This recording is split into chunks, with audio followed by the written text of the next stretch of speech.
It's the T with Auric B. Now tune in. Woo! Come on now. Let's go.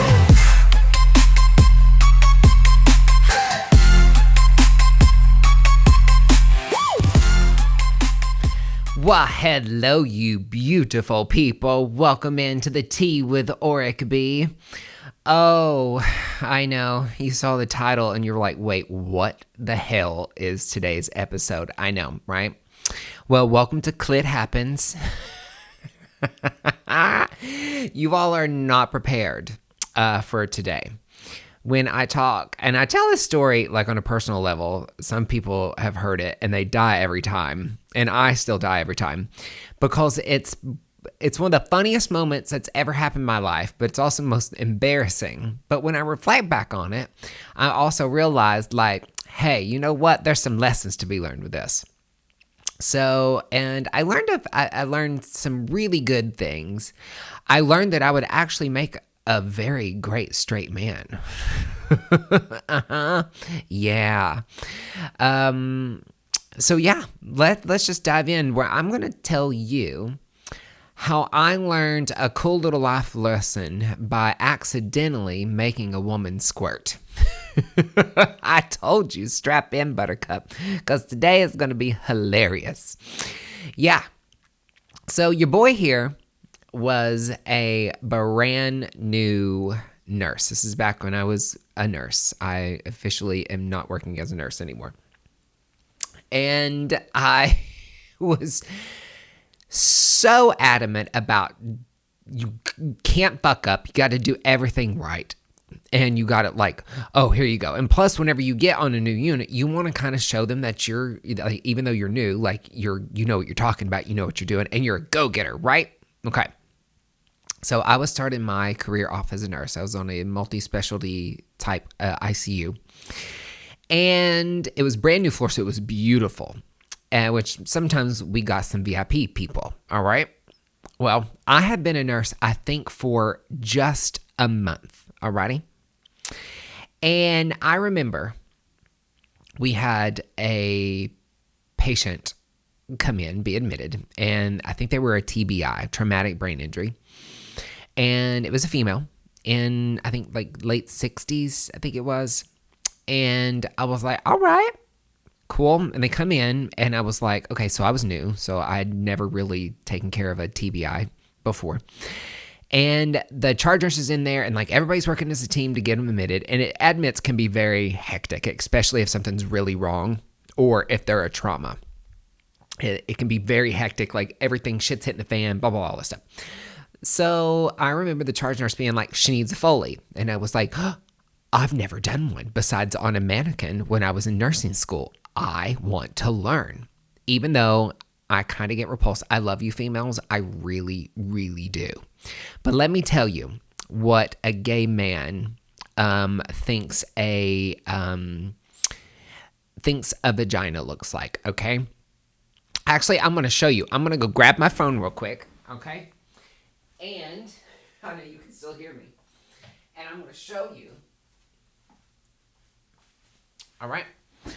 And I'm going to show you what a gay man thinks a vagina looks like, okay? And you'll see why we exist, all right? Leatherback turtle's mouth, okay? This is what we think a woman's vagina looks like. If you're not watching the YouTube channel, I highly recommend you Google this immediately.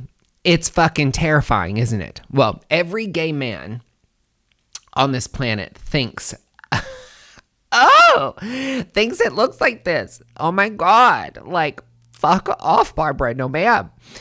I love you females, but I'm terrified. And I know the flower's pretty and all that stuff. So don't hate on me. Just laugh for once in your damn life. So I'm just like, okay, I'm super familiar with the male anatomy. Like, honey, yes, ma'am. All right. Professor of cockology with a PhD in the D. Okay. But when it comes to the Department of Flowers downstairs in the female anatomy, I'm a little lost. And let's be honest, the mannequins in nursing school look nothing like a real woman, okay? No, they don't. I want my money back, all right, on that one. Because I was like, all right, well, if you fear something, not only because it looks like the leather turtle's mouth, or the leatherback turtle's mouth, but also, like, I need to get good at this. I'm a nurse. You're going to have to do these. Like, here you go. So I wanted to do it. Well, I'd already been nicknamed Pootie up there, which I think probably because I farted like a banshee in heat with my IBS, but also like Poodle from Will and Grace, like Jack. I was like, hey, girl. I was like, am I that gay? Clearly. So I was like, and you see there was like 4 other nurses and then the charge nurse. We were all helping because it was a pretty big case. And they kind of snickering and they're like, okay, sure. They're like, let the new gay nurse start one. But I was determined to succeed. Okay. So I was like, I will do it. I volunteer as tribute. And so here we go. I get 2 Foley kits. One is a backup just in case. So that way you don't have to like go get another one. But I remember like when you have a traumatic brain injury or like they're kind of out of it. They can be very disoriented, all this stuff. Or they were ruling out a traumatic brain injury. I can't remember all the details. I just remember this story. But I remember she was very out of it and not with it. So it was very hard and she was fighting it and all this stuff to be able to get her. So it required, and she was a little heavier set. So it required 2 nurses on both, like on both her legs, two nurses over here, 2 nurses over there, to spread her legs apart for me to get in there to see what I was about to do. Okay? Yeah. So they spread the gates open, and there it is, ladies and gentlemen. I was like, oh my God, I've never seen one up close. Okay? And I was just like, don't panic. Put on your straight face for hot second. I got an inner straight man. He's called Brett. Sup, girl?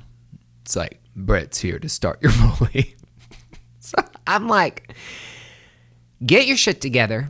You were top of your class. You cannot fail at this. Like, you got to be good at this. And then I realized real quick, I was like, oh, it doesn't look like the inside of a leatherback turtle's mouth. So I'm there, and she was a person of color, so she had darker skin, and which made it very much more interesting for me because I was like, oh wow. So I'm there, I sterile everything up, all the things, and I remember like, okay, I'm about to put my hand on this, and I'm like, oh my God, I've never touched one of these. I've only came out of one of these. I've never no, that's a lie. It was a girl in 6th grade. That was awful. Like, she kind of put my hand down her pants and was like, "Pooh," and I was like, I don't know what I'm doing, and I did not consent to this. I did not consent to this. So anyways, I'm like down there, dim thing. And so I'm starting to be like, okay, so I've got to spread open the lips, okay? Like, I used to be a master of these lips when I was an injector, but down there I was like, all right, so I'm spreading and I'm trying to find, I know there are 2 holes. There's your urethral hole and then there's the vaginal canal. And then a little bit south, there's like, the asshole. So I'm literally spreading and I cannot find this tiny, teeny little opening that you all have, ladies. And I am trying, and I am spreading, and I'm spreading, and I'm doing this. And as I'm doing this, it's these 2 nurses on both sides of her trying to hold her legs apart. And she's getting more squirmy and more squirmy and more squirmy. And I'm like, God, am I hurting her? Like, what? Like, but not realizing, like, she's also, had an accident or something, or a stroke or whatever it was. And I'm like, okay. So I just cannot find this tiny little hole. And I keep like bearing down and like doing this motion over and over again at the very top. Okay. And no, they did not guide me. They did not tell me, do this, do that. They let me drown in this procedure. Okay. That nurse eat, nurse young, that is true. That is true. nurse eat their young. So I'm sitting here like just trying over and over and over again. I'm bearing down and I'm just massaging this area over and over again. And then after probably about a good like 3 or 4 minutes, like I'm just like, I can't see it. Like I'm trying, but they're not helping me. And finally, like I was just like, I can't like do this. So I'm like bearing down. The charge nurse was like, just stick it in, like just like try somewhere. So I bared down, and like at this point, this woman is kind of like getting louder, and she's like, okay, I'm not shitting you. And I'm just like, oh my God, like maybe she's hurting. Like, you know, I'm on a hospital floor. I'm starting a Foley. Like, she's injured. What else would this mean? Okay. So I'm like, it's getting louder and louder. And finally, charge nurse was like, just stick it in. So I was like, okay, but I don't know. I'm just going in blind. Here we go. So I bear down and I'm like, palm it, and I'm push up and I'm spreading and all this stuff. And I'm like, and I'm like, I think I see it. So I take the Foley and I start to insert it, pulling back and all this stuff. And she gets really loud, and her legs and they start to shake. The bed starts to shake, and she goes,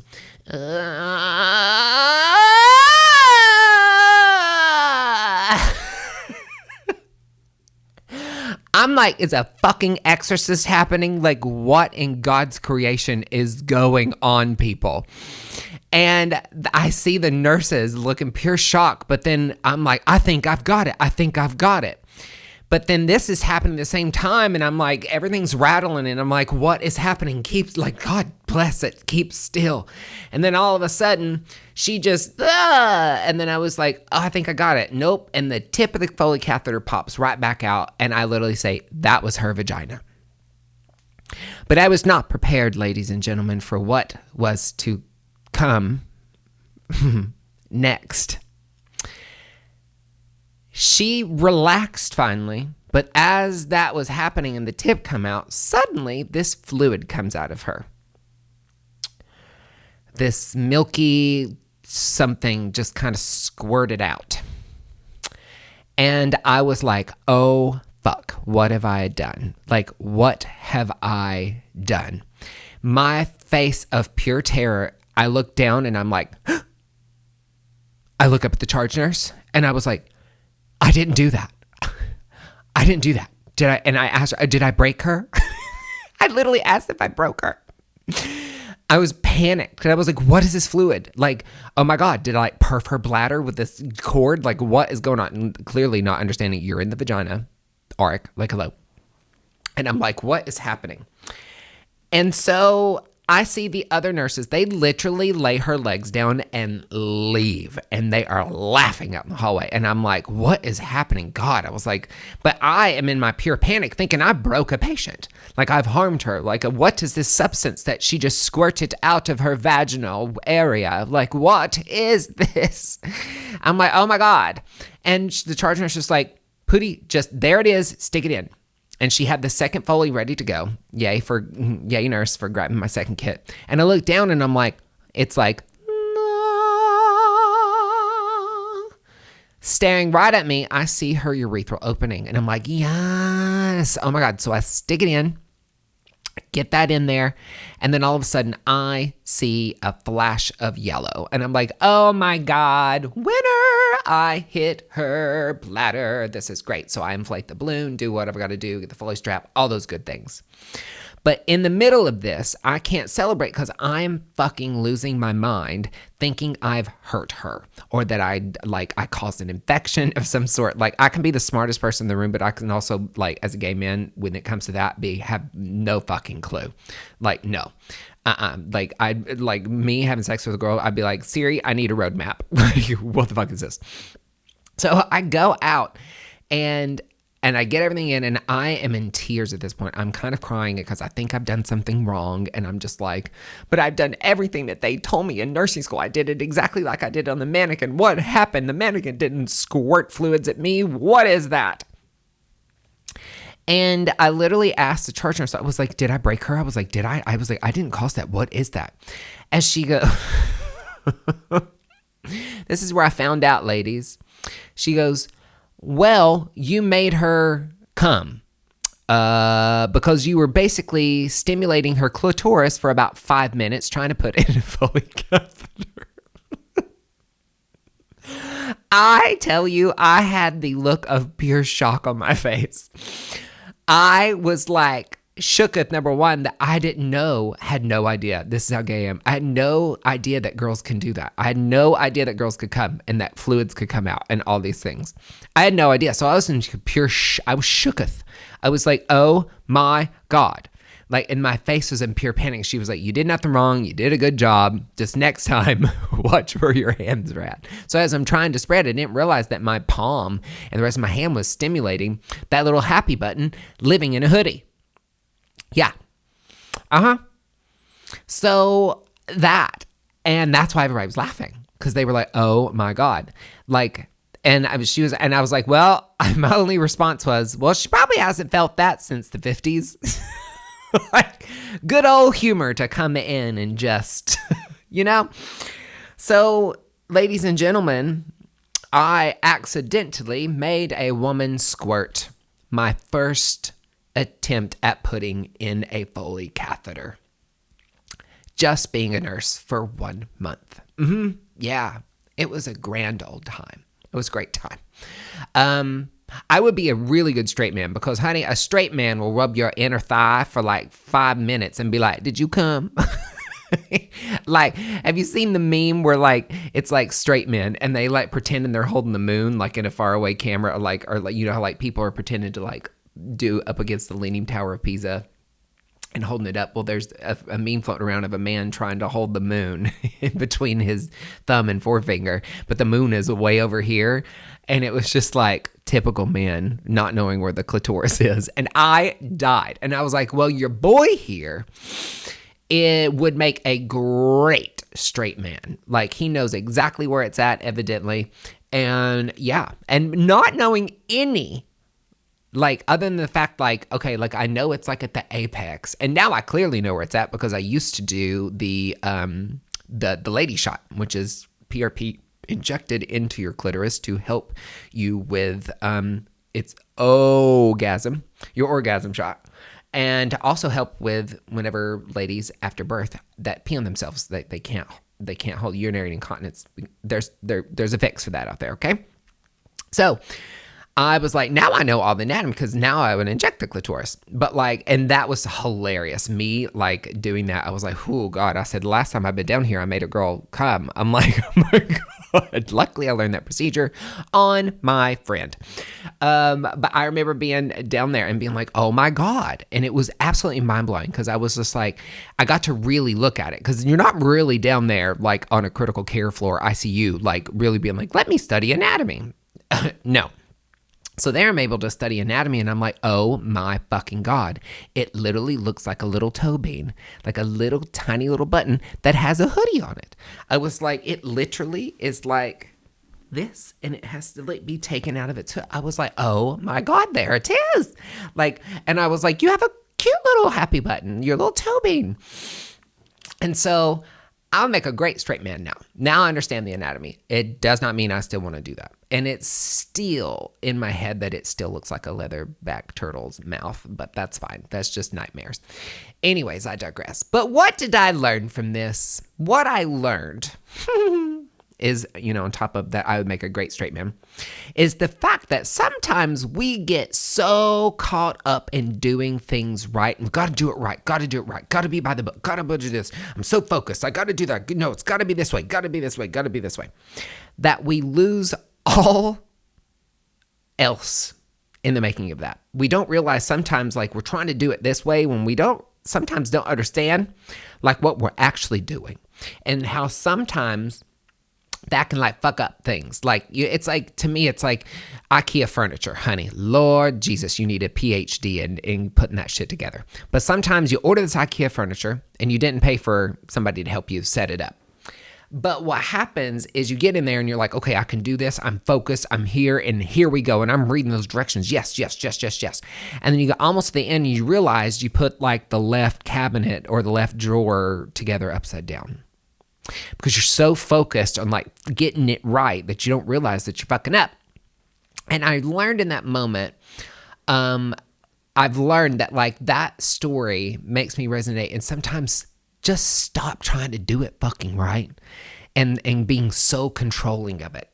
And it's like sometimes when you can just relax and stop trying to control everything or do it right, sometimes that puts blinders on to like things that you can't see, to things that you might be doing wrong, things that you might not notice that's not going to go so well, all those things, because we're so focused on this that we lose sight of everything else. And that's how we can fuck it up. We can fuck it up by trying to control it. But also when you try to choke things out and control things so hardcore, it doesn't leave room for surprises. It's like, no, it's got to be this way. It's got to be this way. It doesn't leave room for the universe to be like, okay, yeah, it's got to be this way, but like, look what you're missing out over here. And, you know, reflecting back on this, I was just like, I kind of like, if I would have just, instead of being so hyper-focused on this is the blah, blah, blah, I would have realized what I was actually stimulating. And then I could have been like, ooh, I need to watch out for that and probably not do that. Yeah. I mean, for her, it was probably a good time, honey. She was probably like, I don't know what the hell's going on. All I knew, I was in an accident. And next thing I know, I'm having the best orgasm of my life. Like in some room over here, some man, honey, finally touched me appropriately. Well, ladies, all you need is a gay man. Like, clearly, or queerly. But if I would have not been so like hyper-focused, I could have realized certain details. So I leave you with that funny story today, but also that life lesson that sometimes whenever you're so hyper-focused on doing it right, sometimes clit happens. Sometimes you just accidentally make a woman squirt. In a most inopportune time and place. So, relax your grip. Stop trying to be fucking perfect. Stop trying to just be so that you miss. And that's with anything that you do in life. Like we can get so hyper-focused on our dream and this, that, and there, or our goal that we forget to live a little bit. We forget to enjoy. We forget to take a look around on the journey. And some of you might realize that you're in the wrong spot. Okay? Sometimes we're so focused on where we want to go that the universe is like, that's not the path you need to be on. I've got this other one, but you're so hyper-focused that you don't realize that you're going down a path in the jungle that's going to lead you to alligators, not the waterfall that you think you're going to. Okay? So relax a little bit. Make some fucking mistakes. Look back and see the big picture. And release your grip, honey. Because you ain't got to be perfect. You ain't got to be so hyper-focused that you lose everything else going on around you. Well. There's that. I love this. I've been wanting to tell this story for a while. Today's tea is unsweet tea with strawberry and peach because it's still fucking hot here in Nashville. It's like Satan's taint. We're past his balls and not quite in his asshole still from summer, but we're in his taint and it's just still hot. I'm like, where is my 60-degree weather, honey? My God. So hot tea ain't going to work today. But yeah. So anyways, this will be a little short episode, but a funny one, but also with a twist and to help, help you along the way. My mishap for your laughter, but also turn it into something that can help us elevate her life. Yeah. So who knew that making a woman squirt would lead to such wild knowledge? At least that's what I'm telling myself. Anyways, you beautiful people, I love this. I love you all. And until last time, until next time, ooh, I fucked that up real good. But you know what? Who cares? You know what I always say? And there's that. We fucked it up again. Maybe because it's not true. Because there's a whole cup of tea here I still have to go through. But there's the last drop of that tea, sweetie.